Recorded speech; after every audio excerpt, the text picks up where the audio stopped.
చాలామంది అంటారు యేసుప్రభువే చెప్పాడు కదా, దుష్టుల మీదను నీతిమంతుల మీదను దేవుడు వర్షాన్ని కుమ్మరిస్తున్నాడు, సూర్యుని ఉదయింపజేస్తాను అన్నాడు కదా. ఎస్, కానీ నేను బాధ పెట్టిన వాడిని దేవుడు విడిచిపెడతాడు? అన్యాయస్తుడు ఆయన అన్యాయస్తుడు కాదు కదా.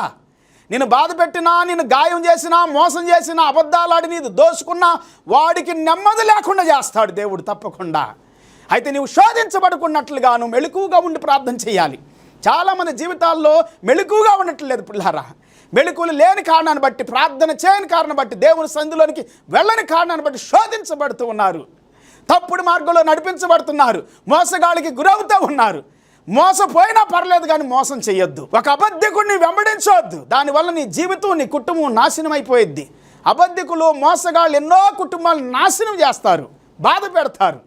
బైబిల్ గ్రంథం అదే సెలవిస్తుంది, వాడిని విడిచిపెట్టడు, వాడిని తప్పకుండా శిక్షిస్తాడు దేవుడు, వాడి మీద శిక్షను తీసుకొని వస్తాడు. కీర్తన గ్రంథం 73:3 భక్తిహీనుల క్షేమము నా కంటబడినప్పుడు